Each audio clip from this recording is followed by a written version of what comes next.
باندې په کومو شعرونو باندې چې سفر د ژوندانه چې مې روان ساتمه پیرا یو څوک خو به نو خامخا جانان ساتمه پیرا او ته څه وایې چې دا سړی د کلي نه بهر کا په ده خو زه د خپل زړګی ودان ساتمه پیرا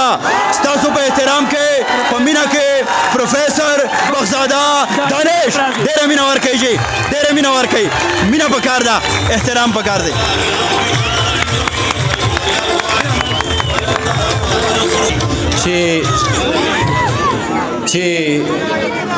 چې دردانې په کې وبایللې چې دردانې په کې وبایللې د هغه خلکو په کنجکه جنگ دی نه نو په کومه نظریه ولاړې نه نو په کومه نظریه ولاړې په څه خبره دی هلکه جنگ دی او دا چې د کوچو په پیړو لویږي موږ به کړي خلاص د خپل سوکړکه جنگ دی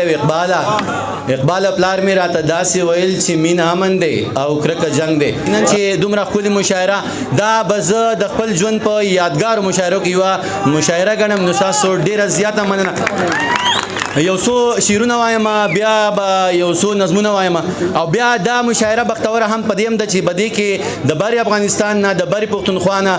شاعرانو ګډون درلودو نو دا هم لویه خبره ده الله دې وکړي چې زمونږ مشاعرې هم دغه شانتې وي چې لر او بر پښتانه یو ځای ناست یو مونږ شعرونه وایو د غزل یو څو شعرونه دي چې کلیواله اول زه خپل یو څو شعرونه وایم بیا تاسو ته کمزورې دې پیدا کړم په ګناه دې زورور کړم کمزورې دې پیدا کړم په ګناه دې زورور کړم خالقه در نظار شم په رښتیا دې زورور کړم تا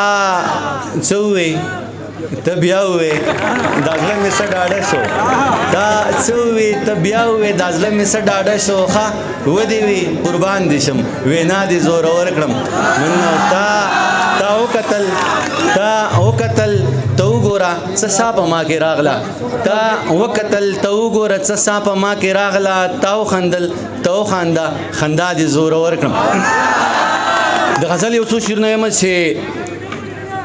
ورېږه صبر وکړه هغې ته وخت شته دی صحیح ده که نه زه ماسپښین بډوېګا مې ډمه ولیدل ته لږ وروسته وایم ښه اخیره کې به دغه وایم هغې ته به خپل ماحول را جوړ صحیح ده چې مین نه جانان ورکا د مین نه جانان ماخلا مین نه جانان ورکا د مین نه جانان ماخلا خالق د زرګر نه د سرو زرو دکان ماخلا جانان ته مې په غوږ کې د زرګر په خوا کې وې ما درله راوړی دی ته ځان له پیزوان ماخلا جانان ته مې په غوږ کې د زرګر په خوا کې وې ما درله راوړی دی ته ځان له پیزوان ماخلا او ښه سم درته معلوم یم زه ستا د لاسو جوړ یم ښه سم درته معلوم یم زه ستا د لاسو جوړ یم د خاورو ګوډاګی یم زما امتحان ماخلا او ښه سم درته معلوم یم زه ستا د لاسو جوړ یم د خاورو ګوډاګی یم زما امتحان ماخله او جانان ته مې په غوږ کې د زرګر په خوا کې وې ما درله راوړی دی ته ځان له پیزوان ماخله ګران دی یو غزل غوښتنه کړې ما وایم چې دا چې خلک ورپسې دي کلیواله دا چې خلک ورپسې دي کلیواله دا د دې دور فتنې دي کلیواله دا چې لارو کې پرتی دي کلیواله د یو لاس دي د بل خپې دي کلیواله ما خو وی چې ته به کور ځان له ودان کې ما خو وی چې ته به کور ځان له ودان کې دا خو جوړي سمورچي دي کلیواله حق حیران یم په غاړه دي ټوپک دی او په لاس کې دي تصویر دي کلیواله حق حیران یم په غاړه دي ټوپک دی او په لاس کې دي تصویر دي کلیواله او دا چې موږ یې په کنډرو کې اوسېږو هغه پورې بنګلې دي کلیواله دا چې موږ یې په جونګړو کې اوسېږو هغه پورې بنګلې دي کلیواله او دا پنسۍ دي د پلکو د پاسه ټیک دي دا جامې خو دي اوږدې دي کلیواله یو څو نظمونه وایم چې ستا نه زار شمه خالقه ستا نه زار شمه خالقه په تخلیق دی مخلوق ویاړي خو د احسن تقویم دی بلها بل شان را تخکاری ریختیا بل شان را تخکاری والله بل شان را تخکاری ستانا زار شمه خالقه په تخلیق دی مخلوق ویاړي خو د احسن تقویم دی بلها بل شان را تخکاری ریختیا بل شان را تخکاری والله بل شان را تخکاری په وړه خبره د تقویم کرخي ورانیږي دا د نور نه جوړه خاوره دومره ډیر زر رنگ بدل کی چې انسان په دا شکی شي چې د نور ماننو دا محبت رنځور غلام دی په پخه کاسیره کیږي هر خواهش شو بې حرمته چې په مصر کې نیلام شو هر زار شم خالقه په تخلیق دی مخلوق یاري خدا احسن تقویم دی بل شان را تخکاری ریختیا بل شان را تخکاری والله بل شان را تخکاری په وړه خبره د تقویم کرخي ورانیږي دا د نور نه جوړه خاوره دومره ډیر زر رنگ بدل کی چې انسان پیدا شکی شي چې نور ماننو دا د نور نه جوړه خاوره دومره ډیر زر رنگ بدل کی چې انسان پیدا شکی شي چې د نور ماننو دا محبت رنځور غلام دی په پخه کاسیره کیږي هر خواهش شو به حرمت چې په مصر کې نیلام شو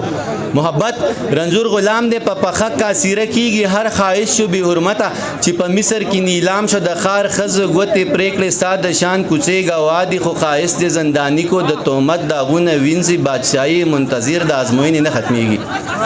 د خار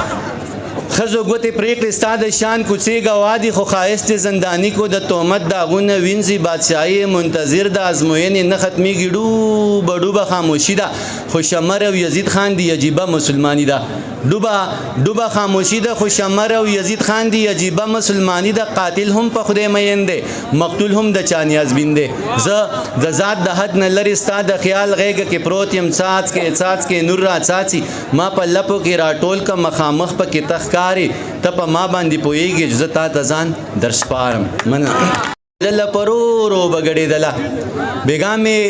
دم ولیدله لکه ګل به ځلېدله پرورو بغړېدله نری شونډې یې پاڼې ښکلې مخې یو کتاب د شپې توره تیاره کې لکه شمه بلېدله د شپې توره تیاره کې لکه شمه بلېدله په محفل کې څه غټانو سره غلي غریبانو چې غریب به ورنږدې شو دا به ورو تښتېدله چې امیر به ورنږدې شو دا به یې خواته راښویدله چا شراب وسکل نشه شو چا د چرس لوګې راخ کو زه هم محفل کې ناستم د مستۍ نه ناخبره عجیبه شان سوچ کې پروتم ما ویل دا به د چا خور وي چې د چا غېږ کې ګډېږي دا به هم د چا بچی وي د حیا صادرې شلیږي یا خو ډېره د بېوسه چې محفلو کې ګډېږي یا یې سر باندې څوک نشته ځکه نه یېرېږي ما وی دا به د چا خور وي چې د چا کې ګډېږي دا به هم د چا بچی وي د حیا صادرې شلیږي یا خو ډېره د بېوسه چې محفلو کې ګډېږي یا یې سر باندې څوک نشته ځکه نه یېرېږي یا خو ډېره د کم اصله نه حیا شته نه شرمېږي زه لا دغه سوچ کې پروتم چې مې شړنګ د پانځې واورېد چې مې پورته وکتل سپوږمۍ ماته ولاړه زه یې لاس نه راوچت کړم معمولي شانتې راتاو شوه زما سترګو ته نږدې شوه او په سترګو کې ګویا شوه وی اخري سوچ دی خنه دی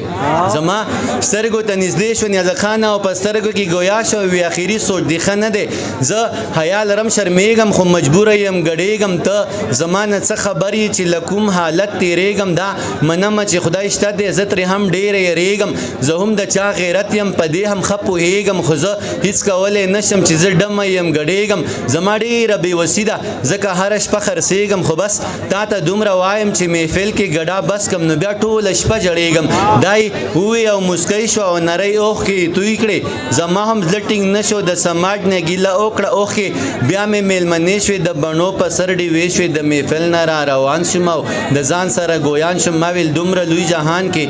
روجماتي وختو روجا ماښام د روجماتي وخو لاس مې اوچت کو چې دعا وکړمه مالا دعا ته ځان جوړ کړی نو د لاس لکیرو کې مې ته ولیدې ستا نری شونډې رپېدلې اشنا د مخ کتاب د ډېر صفا غوندې و زه دې د سترګو په دنیا کې ورک شوم او ناګهانه بیا ماضي ته لاړم ستا مې وړې خبرې یاد کړې خپل معصوم نظر ته حیران د کوټې په سر مې لوبې یاد کړې شوم هغه ښکلي مازدیګر ته حیران هغه اول نظر مې بیا را یاد شو او زه بیا هغه شان اوتر شوم هغه وختونه راته بیا را یاد شو چې په اول ځل زه سوری ځیګر شوم زه در نږدې شوم تپوس مې وکړو هغه وختونه دې یادېږي که نه چې تا له پلار به پټاسې راوړلې نیمې به تا نیمې به ما خوړلې هغه وختونه دې یادېږي که نه چې د سحر نه تر ماښامه پورې ګلابه مونږ به یو ځای ګرځېدو تا راته ووې چې او ښه مې یاد دي خو ماشوموالی ناپوهي وي اشنا بیا چې اشنا په تا شباب راغې په تا کې نوی انقلاب راغې په ما او تا پابندي ولګېده ستا په خندا پابندي ولګېده وخت وخت زمونږ پو کې بیړې واچولې خو لیوني د مینې چا قید کړي هو لیوني د مینې چا قید کړي زمونږه زړونو به قرار نه موندو د وخت ظالم نه به فرار وموندو او بیا به پټ پټ د هر چا نه ګوله کله د ورځ کله د شپې دیدن شو خو خیر د وخت د ډېرېدو آشنا د زمانې نظر په مونږ لګید بیا زمونږ لار کې رقیبان وشنا څومره ناترسه غمازان وشنا هیچا به بیا په مونږ ترس نه کاوه څومره د خلک ظالمان وشنا خیر د پردو نه به څوک څه ګیله کړي زمونږ خپل هم خامران وشنا او بیا په مونږ پابندي ولګېده تا ته عزت د خاندان ګرانو د دغه یاري دې زه پرېښودمه او زما حالت د لیونو غوندې شو او ستا په یاد کې به اوتر ګرځېدم خو ښه ده نن مې بیا اشنا ولیده زه ور نږدې شوم تپوس مې وکړو ګلاب زر ته یادېږم که نه بیا هر حالت هم عجیبه غوندې شو کله خلک ژړل کله خندلې راته خو په آخر کې صرف دومره وې بس د دانش نور خوبونه مینه د وخت ظالم در نظر لرې وړم د دې وینا سره یو کوتوی کړې زه لا خبرم د خپل ځان نه وم چې مې دا شونډې سلم دې غوندې شوې هلته ملا الله اکبر چا کړه په خپل اوښکو ما روژه ماته کړه تاسو دا تصویر به وباسو زه دغه نظم صرف دوه بندوي یم بس دکې خو زه که بجلی لاړه که نه نو رڼا مه کوئ د اکمل لیوني یو دوه شعرونه دي وایي چې رڼا دې نه وي تیاره ښه ده ډیوې مه بلوئ رڼا دې نه وي تیاره ښه ده ډیوې مه بلوئ زما ژوند نسیم توره شپه ده ډیوې مه بلوئ او کمقله خلکه تاسو غم او ښادي څه پېژنئ تیاره بې وسله پرده ده ډیوې مه بلوئ